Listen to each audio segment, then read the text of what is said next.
Caribbean सागर के बीच एक परिवार यॉट पर छुट्टियां मना रहा होता है। माँ जूलिया तैरने के लिए पानी के अंदर कूद जाती है। आराम करते समय उसे कुछ अजीब महसूस होता है, लेकिन आसपास उसे कुछ नहीं दिखाई देता। फिर वो सोचती है कि उसका कोई भ्रम होगा। फिर कुछ सेकंड बाद वही अजीब एहसास होता है, लेकिन उसे कुछ दिखाई नहीं दे रहा था। वो डर कर यॉट की तरफ तैरना शुरू करती है। तभी उसका टांग कोई खींच लगता है और वो मदद के लिए जोर जोर से चिल्लाती है। उसकी बेटी केसी हेडफोन लगाकर म्यूजिक सुन रही होती है, इसलिए उसे कुछ सुनाई नहीं देता। पति टॉम, बेटा बेन मछली पकड़ने में बिजी होते हैं। जूलिया पानी के ऊपर टिकने की कोशिश करती है, लेकिन मुंह में पानी जाने की वजह से उसका चिल्लाना मुश्किल हो जाता है। फिर टॉम को एहसास होता है काफी देर से उसने जूलिया को नहीं देखा।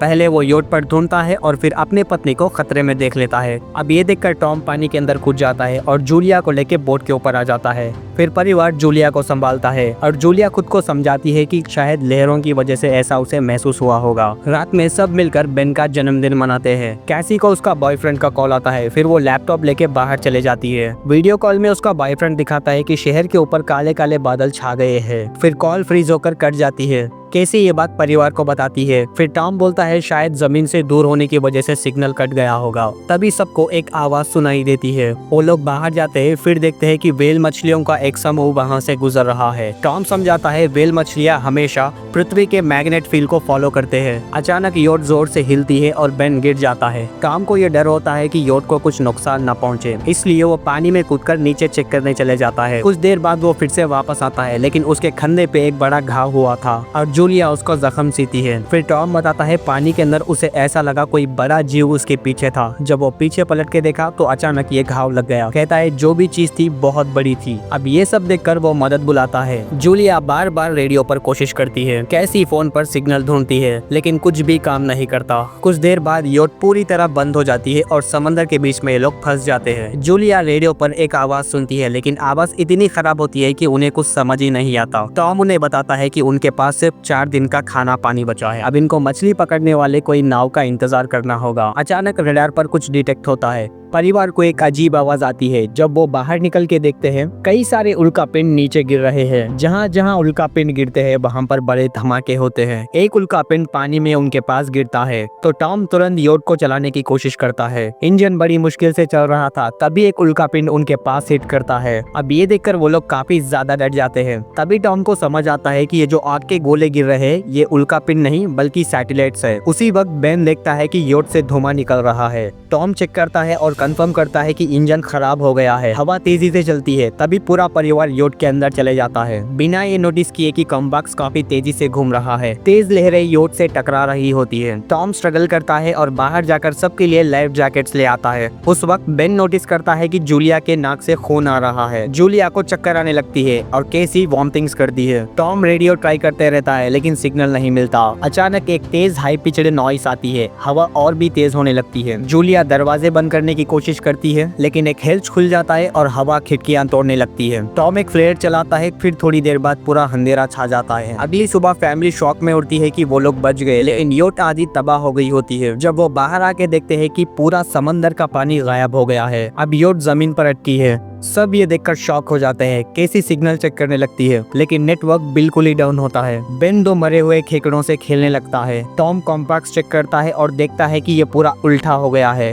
ये आखिरी बार 7 लाख साल पहले हुआ था। केसी को लगता है उसका बॉयफ्रेंड मर गया होगा, इसी वजह से वो टूट जाती है। जूलिया जब उसे समझाने जाती है तो केसी उसे दूर कर देती है। जूलिया और टॉम बची हुई सप्लाईज देखते हैं। बेन अपने बर्थडे बैलेंस को एक पत्थर से बांध देता है ताकि कोई बचा हुआ सर्वाइवल देख ले। टॉम फिर एक बार रेडियो ट्राई करता है और इस बार एक आदमी से कनेक्ट हो जाता है। उसका नाम नाव होता है और वो एक सबमरीन का कैप्टन होता है। उसकी सबमरीन भी लैंड पर अटक गई है। वो कंफर्म करता है मैग्नेट पोल्स रिवर्स हो गए हैं, इसलिए ओशन पीछे हट गया है और जमीन डूब गई है। और कहता है कि उसने अभी तक कोई सर्वाइवर नहीं देखा है। कम्युनिकेशन सिस्टम्स बिल्कुल ही डाउन हो गए हैं। वो कहता है पोल फिर से रिवर्स होंगे और 1 हफ्ते में समंदर वापस आ जाएगा। और फैमिली से कहता है कि जितना हो सके उतना ऊंची जगह चले जाओ, क्योंकि जब समंदर का पानी आएगा वो बहुत ज्यादा खतरनाक होगा। वो कहता है उसका पार्टनर भी मारा गया, सबमरीन में बस 3 लोगों की जगह है। टॉम और जूलिया उससे कहते हैं कि प्लीज हमारे बच्चों को बचा लो। वो अपने कोऑर्डिनेट्स देता है। टॉम कैलकुलेट करता है कि सबमरीन तक पहुंचने में 2-3 दिन लगेंगे और वो कहता है कि आज रात अच्छे से आराम कर लो, कल सुबह हम निकलेंगे। अगली सुबह फैमिली सामान पैक कर रही होती है और बाहर टॉम को कुछ हिलता हुआ दिखता है। वो एक लंगड़ा आदमी होता है, उसके हाथ में हार्पून और एक कुत्ता होता है जो लगातार भौंक रहा होता है। टॉम उसके पास जाता है और उसको पानी की बोतल देता है, लेकिन वो आदमी एक ऐसी भाषा में बोलता है जिसे टॉम समझ नहीं पाता। पानी पीने के बाद वो आदमी टॉम पर अचानक हमला करता है। अब ये देखकर जूलिया भी उसके पास जा रही होती है, लेकिन तब तक बहुत देर हो चुकी थी। वो आदमी अपने हार्पून को टॉम के पेट में घुसा चुका होता है। टॉम कुछ पल तक तड़पता है और फिर वो आदमी उसकी गर्दन भी काट देता है। फिर वो आदमी जूलिया के पीछे भागता है और उसके ऊपर हार्पून फेंकता है, जिससे उसके कंधे में चोट लग जाती है। जूलिया दर्द सहते हुए योट के अंदर जाती है और बच्चों को बोलती है कि छुप जाओ। वो दरवाजा लॉक कर देती है। केसी और बेन एक सोफे के नीचे छुप जाते हैं। जूलिया उन्हें एक फ्लेयर गन पकड़ा देती है और एक चाकू लेकर खुद बाथरूम में छुप जाती है। वो आदमी डोर पर जोर जोर से धक्के मारता है और आखिरकार अंदर घुस ही जाता है। पहले वो योट पर खाना उठाता है और फिर इधर इधर योट पर घूमने लगता है। फिर वो बाथरूम की तरफ जाता है, लेकिन जूलिया समझदारी से एक छोटे से शेड से बाहर निकल गई होती है। वो आदमी सोचता है कि जूलिया शायद भाग गई, लेकिन वो धीरे से निकलने लगती है। उसका कुत्ता उसे देख लेता है और भौंकने लगता है। कुत्ता उसके ऊपर हमला करता है, लेकिन वो उसे चाकू से मार डालती है। कुत्ते की आवाज सुनकर वो आदमी बाहर आता है और अपना मरे हुए कुत्ते को देखकर वो काफी ज्यादा गुस्सा हो जाता है। इस बीच जूलिया योट के दूसरी तरफ से अंदर जाने लगती है। वो ऊपर चढ़कर टूटी हुई खिड़की से अंदर जाने लगती है, लेकिन वो आदमी पहले ही वहाँ पर पहुँच जाता है। वो उसे पकड़कर जोर से मुक्का मारता है, लेकिन वो आदमी उसे लात मारकर दूर फेंक देता है। फिर उसे नीचे गिराकर उसका गला खोदने लगता है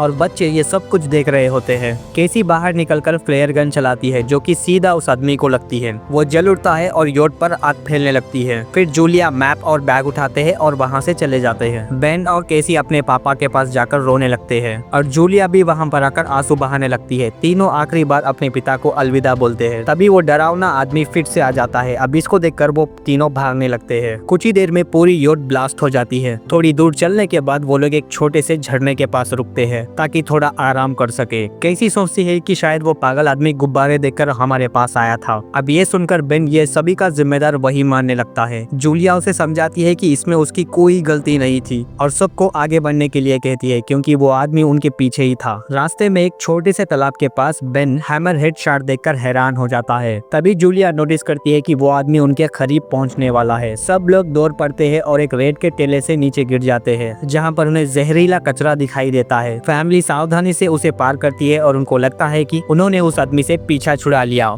चलते चलते उन्हें बड़े बड़े सी एनिमल्स, समंदर के नीचे जमा हुआ पूरा प्लास्टिक दिखाई देता है। बेन धीरे धीरे चलने लगता है, जिसे जूलिया को समझ आ जाता है कि ये डिहाइड्रेशन के करीब है और थोड़ी देर रुकने के लिए कहती है। जब वो पानी का बोतल देखता है तो उसे झटका लगता है। बोतल में पानी खत्म हो चुका होता है। जब केसी को एहसास होता है कि उसने बोतल ठीक से बंद नहीं करी होगी। फिर जूलिया चिल्लाती है कि उसकी लापरवाही की वजह से पानी खत्म हो गया। केसी जवाब देती है कि क्या फर्क पड़ता है, वैसे ही हम मरने वाले हैं। दोनों के बीच लंबी बहस होती है, लेकिन फिर भी फैमिली आगे चलती रहती है। कुछ देर बाद उन्हें एक क्रैश हुआ प्लेन मिलता है। फिर फैमिली डिसाइड करती है कि आज की रात हम यहीं पर ही गुजारेंगे और वो लोग स्नैक शेयर करते हैं। जूलिया को टॉम के शेड में उनकी एक फैमिली की फोटो मिलती है, जिसे देखकर उसका दिल टूट जाता है। फिर केसी पूछती है कि मॉम, आप और डैडी के बीच में लव स्टोरी क्या थी? फिर जूलिया हंसते हुए बताती है कि टॉम हॉस्पिटल में मेरा एक पेशेंट था। उसने एक फूल और एक प्यारी सी कविता देकर प्रपोज किया था। रात के बीच में कैसी प्लेन से बाहर जाती है। तभी वो डरावना आदमी पीछे से उसे पकड़ने की कोशिश करता है। फिर अचानक जूलिया उसके ऊपर हमला करती है और उसे नीचे गिराकर बार बार चाकू से वार करती है और उसे मार देती है। अगली सुबह उस आदमी के लाश पर कीड़े पड़े होते हैं। फैमिली नोटिस करती है कि उसके बॉडी पे कुछ काटने के निशान है, मतलब इस एरिया में कोई खतरनाक जीव छुपा हुआ है। जैसे ही वो लोग वहाँ से आगे बढ़ते हैं तो उसके मुंह से खेकड़े निकल आते हैं। कुछ दूर जाने के बाद केसी और जूली मैप देख रहे होते हैं, लेकिन बेन धीरे से आगे निकल जाता है। जूलिया चिल्लाती है कि रुक जाओ, लेकिन बेन एक तालाब में जाकर पानी पीने लगता है। फिर जूलिया उसे बाहर खींचती है और समझाती है ये पानी उसे बीमार कर सकता है। धूप काफी ज्यादा तेज हो जाती है तो फैमिली कपड़ों से उनका सर ढक लेते हैं और बेन को चक्कर आने लगता है। तभी फैमिली को एक पुरानी कुर्सियां मिलते हैं। जूलिया और कैसी उनसे एक टेम्पररी शेल्टर बना लेते हैं। जूलिया बेन को एक इंजेक्शन देती है और डिसाइड करते हैं कि ये रात वो यहीं पर ही गुजारेंगे। सुबह जूलिया एक अजीब सी आवाज सुनकर उठती है और जब वो बाहर जाकर देखती है कि एक बड़ा क्रैब्स का झुंड उनके तरफ बढ़ रहा है, वो तुरंत बच्चों को उठाती है और तीनों भागना शुरू करते हैं। भागते भागते उन्हें एक बड़ा कार्गो शिप दिखाई देता है। वहाँ पर 3 क्रू मेंबर जिंदा होते हैं। एक औरत उनकी मदद करना चाहती है लेकिन बाकी 2 आदमी उसे मना कर देते हैं और फैमिली को बाहर छोड़कर वो लोग अंदर से कंटेनर लॉक कर देते हैं। क्रैब्स पास आ जाते हैं। जूलिया बच्चों को कंटेनर के ऊपर चढ़ा देती है। खुद वो चढ़ने लगती है तो क्रैब्स उसके पैर को जोर से काट लेते हैं। बच्चे उसे खींचकर ऊपर चढ़ाते हैं। कंटेनर के एक छेद से आधे क्रैब्स अंदर घुस जाते हैं और क्रू मेंबर्स उन पे फायरिंग शुरू करते हैं लेकिन क्रैब्स उनके ऊपर हावी हो जाते हैं और तीनों को मार डालते हैं। जूलिया अपने जख्म पर पट्टी बांधती है और बेहोश हो जाती है। कुछ देर बाद वो उठती है तो खुद को रेत के तूफान के बीच में अकेला पाती है और वो बच्चों को ढूंढने लगती है। एक मरी हुई औरत का हथियार लेकर जोर से चिल्लाने लगती है। केसी उसकी आवाज सुनकर माँ के पास आती है और उसे बताती है कि हम लोग मदद ढूंढने गए थे।